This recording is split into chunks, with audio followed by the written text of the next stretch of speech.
ನಮಸ್ಕಾರ, ನಾನು ದೀಕ್ಷಾ ಬಂಗೇರ. ಯಂತ್ರಾಂಗದುಸಿರಿನ ನಡುವೆ ಅಂಗಾಂಗ ಕಸಿಯ ಪ್ರಪಂಚ. ಇಂದಿನ ಸುದ್ದಿಗೆ ಸ್ವಾಗತ. ಅಂಗಾಂಗ ದಾನವು ಚರ್ಮದ ಕಸಿಯೊಂದಿಗೆ ಆರಂಭಿಸಿ ಎಲ್ಲವೂ ಸಾಧ್ಯ ಎಂಬಲ್ಲಿಂದ ಇನ್ನೂ ಮುಂದುವರೆದಿದೆ.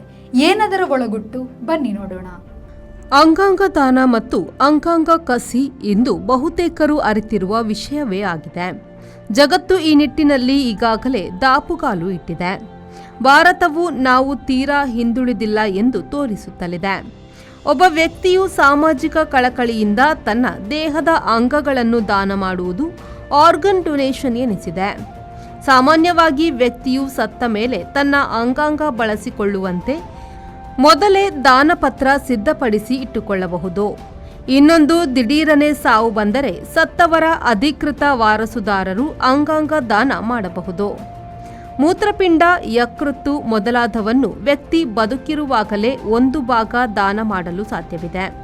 ಬಿಹಾರದ ಮಾಜಿ ಮುಖ್ಯಮಂತ್ರಿ ಲಾಲು ಪ್ರಸಾದ್ ಯಾದವರು ತನ್ನ ಮಗಳು ದಾನ ಮಾಡಿದ ಮೂತ್ರಪಿಂಡದೊಡನೆ ಈಗ ಬದುಕಿದ್ದಾರೆ. ಹೀಗೆ ಸಾಕಷ್ಟು ಉದಾಹರಣೆಗಳಿವೆ. ಅಂಗಾಂಗ ದಾನಗಳಲ್ಲಿ 4 ಬಗೆಯಿದೆ. ಜೀವದಿಂದಿರುವಾಗ ದಾನ, ಸತ್ತ ಮೇಲೆ ದಾನ, ಅಂಗಾಂಶ ದಾನ, ಸಣ್ಣ ಮಕ್ಕಳಲ್ಲಿ ದಾನ ಎಂಬುದೇ ಆ 4 ಬಗೆಯಾಗಿದೆ.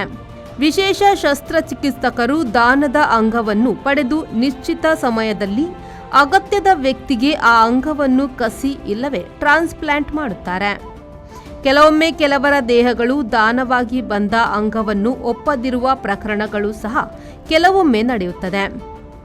ಕಣ್ಣಿನ ಮೇಲು ಕಾರ್ನಿಯಾದಲ್ಲಿ ಈ ಸಮಸ್ಯೆ ಬರುವುದಿಲ್ಲ. ಅಂಗದಾನ ಪಡೆಯುವುದು ಮತ್ತು ಕಸಿ ಕಟ್ಟುವುದು ಎಲ್ಲವೂ ಕೂಡ ಸ್ಟೆರಿಲೈಸ್ ನಡುವೆ ನಡೆಯುತ್ತದೆ. ಇದು ಕೂಡ ತಪ್ಪಾದರೆ ಅಂಗಕಸಿಯೇ ಬೇರೆ ತೊಂದರೆಗೆ ದಾರಿ ಮಾಡುವ ಸಾಧ್ಯತೆ ಇರುತ್ತದೆ. ಹೃದಯ, ಮೂತ್ರಪಿಂಡಗಳು, ಯಕೃತ್ತು ಇಲ್ಲವೇ ಪಿತ್ತಕೋಶ, ಶ್ವಾಸಕೋಶ, ಮೇದೋಜೀರಕ ಗ್ರಂಥಿ, ಕರುಳು, ಥೈಮಸ್ ಲಿಂಫಾಯ್ಡ್, ಗರ್ಭಕೋಶ, ಚರ್ಮ, ಹೃದಯದ ಕವಾಟಗಳು, ನರಗಳು ಮತ್ತು ಎಲುಬು, ಮುಖ್ಯವಾಗಿ ಅಸ್ಥಿಮಜ್ಜೆಗಳನ್ನು ದಾನ ಮಾಡಬಹುದು ಮತ್ತು ಬೇರೆಯವರಿಗೆ ಕಸಿ ಮಾಡಬಹುದು. ಜಗತ್ತಿನೆಲ್ಲೆಡೆ ಹೆಚ್ಚು ಅಂಗಾಂಗ ದಾನ ಮತ್ತು ಕಸಿ ನಡೆಯುತ್ತಿರುವುದು ಮೂತ್ರಪಿಂಡಗಳದ್ದು. 2ನೆಯ ಸ್ಥಾನದಲ್ಲಿದೆ ಲಿವರ್ ಇಲ್ಲವೇ ಈಲಿ. ಕಣ್ಣಿನ ಮೇಲು ಪಾರದರ್ಶಕ ಭಾಗವನ್ನು ಮಾತ್ರ ಕಣ್ಣು ದಾನದಲ್ಲಿ ಬಳಸುವುದರಿಂದ ಅದನ್ನು ಒಂದು ಅಂಗದಾನ ಎಂದು ಪರಿಗಣಿಸಿಲ್ಲ. ಅದು ಒಂದು ಅಂಗಭಾಗ ದಾನವಾಗಿದೆ. ಎಲುಬು ದಾನ ಎನ್ನುವುದು ಮುಖ್ಯವಾಗಿ ಅದರ ಅಸ್ಥಿಮಜ್ಜೆಗೆ ಸಂಬಂಧಿಸಿದ್ದಾಗಿವೆ. ಹಸುಗೂಸಿನ ಎಲುಬು ಬೆಳೆಯುತ್ತಾದ್ದರಿಂದ ಅದನ್ನು ಸಹ ಕಸಿಗೆ ಬಳಸಬಹುದು ಎಂದು ಸಹ ಹೇಳಲಾಗುತ್ತಿದೆ. ಒಂದು ಕಣ್ಣು ಇದ್ದು ಇನ್ನೊಂದು ಕಣ್ಣು ಕಾಣಿಸದಿದ್ದರೂ ಕಣ್ಣು ಇದೆ ಎಂಬಂತೆ ಕಾಣಿಸಲು ಈಗ ಕಣ್ಣುಗುಡ್ಡೆಯನ್ನು ಕೂಡ ಕಸಿ ಮಾಡುವ ವಿಧಾನ ಚಾಲ್ತಿಗೆ ಬಂದಿದೆ. ಇದು ನಿಜವಾಗಿ ಅಲಂಕಾರಿಕ ಅಂಗದಾನವಾಗಿದೆ. ಚೀನಾದ ಹೃದಯ ಕಸಿ, ರೋಮನ್ ಕ್ಯಾಥೋಲಿಕರ ಡೇಮಿಯನ್ ಕಾಸ್ಮಾಸ್ ಕಸಿ, ಭಾರತದ ಆನೆ ತಲೆ ಕಸಿ ಇತ್ಯಾದಿ ಕಥೆಗಳು, ಪುರಾಣಗಳು ಜಗತ್ತಿನ ಎಲ್ಲಾ ಕಡೆ ಇವೆ. ಆದರೆ ಅವೆಲ್ಲ ರೋಚಕ ಕಥೆಗಳೇ ಹೊರತು ವೈದ್ಯಕೀಯ ದಿಟ ನಡೆಗಳಲ್ಲ. 1837ರಿಂದ ಗೇಜಲ್ ಮಾದರಿ ಕೆಲವು ಬಗೆಯ ಆಧುನಿಕ ಕಸಿ ಪ್ರಯತ್ನಗಳು ನಡೆದವು. ಅಂತಿಮವಾಗಿ 1905ರಲ್ಲಿ ಜೆಕ್ ಗಣರಾಜ್ಯದಲ್ಲಿ ಎಂಡೂಲ್ಟ್ ಜಿಮ್ ಅವರು ಓಲೋಮೈಕ್ ಕಣ್ಣಿನ ಆಸ್ಪತ್ರೆಯಲ್ಲಿ ಮೊದಲಿಗೆ ಯಶಸ್ವಿ ಕಣ್ಣಿನ ಕಾರ್ನಿಯಾ ಕಸಿ ಮಾಡಿ ಗೆದ್ರು. ಬದರಿದಾನದ ಹೃದಯದ ಒಲವು ಯಾರಿಗೆ? ಯಾಂತ್ರಿಕ ಹೃದಯ ಮಿಡಿಯುತ್ತದೆಯೇ? ಹಂದಿಯ ಹೃದಯದ ಕತೆ ಇನ್ನೇನು? ಗಮನಿಸೋಣ ಬನ್ನಿ. ಡಾಕ್ಟರ್ ಥಿಯೋಡರ್ ಕೋಚೆರ್ ಅವರು ಥೈರಾಯ್ಡ್ ಅಂಗ ಕಸಿ ಮಾಡುವುದರೊಂದಿಗೆ ಅಂಗಾಂಗ ಟ್ರಾನ್ಸ್ಪ್ಲಾಂಟ್ಗೆ ಹೊಸ ಅರ್ಥ ತಂದ್ರು ಮತ್ತು 1909ರ ನೊಬೆಲ್ ಪ್ರಶಸ್ತಿ ಪಡೆದರು. ಅಂಗಾಂಗ ದಾನದ ಬಗೆಗೆ ನಾನಾ ಪ್ರಯೋಗ ಮಾಡಿದ ಮತ್ತು ಪ್ರಬಂಧ ಬರೆದ ಅಲೆಕ್ಸಿಸ್ ಕ್ಯಾರೆಲ್ ಅವರು 1912ರಲ್ಲಿ ಇದಕ್ಕಾಗಿ ನೊಬೆಲ್ ಬಹುಮಾನ ಪಡೆದರು. ಮುಂದೆ ಈ ಕ್ಷೇತ್ರದಲ್ಲಿ ನೊಬೆಲ್ ಸಹಿತ ಹಲವು ಸಾಧನೆಗಳನ್ನು ಹಲವರು ಮಾಡಿದ್ದಾರೆ. 1954ರಲ್ಲಿ ಡಾಕ್ಟರ್ ಜೋಸೆಫ್ ಮರ್ರೆ ಅವರು ಬ್ಯಾಸ್ಟನ್ನಲ್ಲಿ ಮೇಲಿನ ಎಲ್ಲ ಅಂಗಾಂಗ ಕಸಿ ಸಾಧ್ಯ ಎಂದು ಪ್ರತಿಪಾದಿಸಿದ್ದು ಮಾತ್ರವಲ್ಲ, ಹಲವು ಆರ್ಗನ್ ಟ್ರಾನ್ಸ್ಪ್ಲಾಂಟ್ ಮಾಡಿ ತೋರಿಸಿದ್ರು. ಮೊದಲ ಮಹಾಯುದ್ಧದ ಕಾಲದಲ್ಲಿ ಚರ್ಮದ ಕಸಿ ಅಗತ್ಯವಿತ್ತು. 1860ರ ಸುತ್ತಿನಿಂದಲೇ ಆರಂಭವಾಗಿದ್ದರೂ ಅದು ತುಂಬಾ ಕಷ್ಟದ್ದಾಗಿತ್ತು.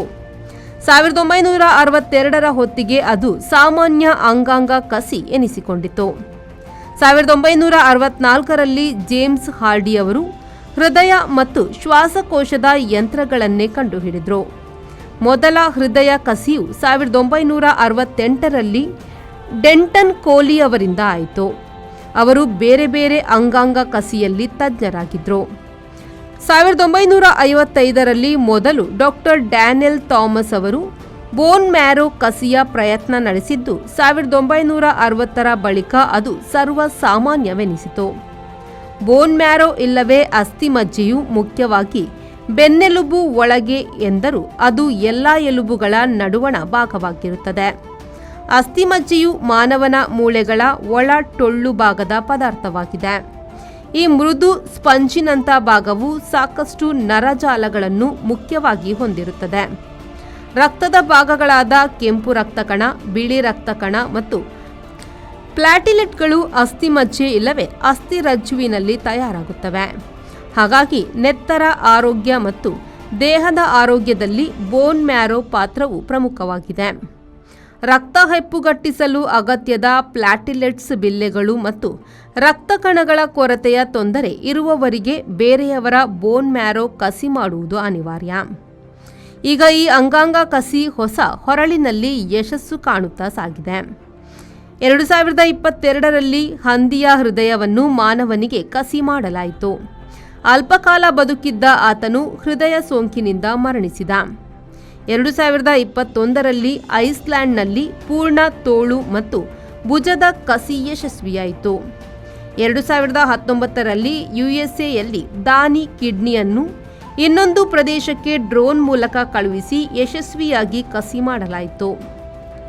2018ರಲ್ಲಿ ಸ್ಕಿನ್ ಗನ್ ಸಂಶೋಧನೆಯಾಯಿತು. ದಾನಿಯಿಂದ ಒಂದು ಚೂರು ಮಾತ್ರ ಚರ್ಮ ಪಡೆದು ಈ ಚರ್ಮದ ಕೋವಿಯ ಮೂಲಕ ಪ್ರಯೋಗಾಲಯದಲ್ಲಿ ಚರ್ಮ ಬೆಳೆಯುವುದು ಸಾಧ್ಯವಾಗಿದೆ. 2014ರಲ್ಲಿ ಯುಎಸ್ಎಯಲ್ಲಿ ಅದಾಗಲೇ ಹುಟ್ಟಿದ ಮಗುವಿಗೆ ಅಂಗಾಂಗ ಕಸಿ ನಡೆಸಲಾಯಿತು. 2012ರಲ್ಲಿ ರೋಬೋ ಮೂಲಕ ಅಂಗ ಕಸಿ ಮಾಡಲಾಯಿತು. ಹೀಗೆ ಅಂಗಾಂಗ ಕಸಿ ಸಾರ್ವತ್ರಿಕವಾಗುತ್ತಿದೆ.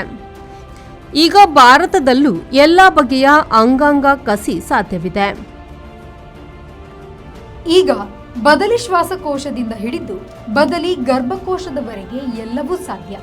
ಬದಲಿ ಗರ್ಭಕೋಶದಲ್ಲಿ ಇರುವ ಮಗು ಯಾರದ್ದು ಎಂದು ವೀರ್ಯ ಮತ್ತು ಅಂಡಾಣುದಾನದ ಕಾಲದಲ್ಲಿ ಕೇಳುವಂತಿಲ್ಲ ಎನ್ನುತ್ತಾ ಯಂತ್ರಾಂಗದುಸಿರಿನ ನಡುವೆ ಅಂಗಾಂಗ ಕಸಿಯ ಪ್ರಪಂಚ ಈ ಸುದ್ದಿಯಿಂದ ಈಚೆ ಬರೋಣ.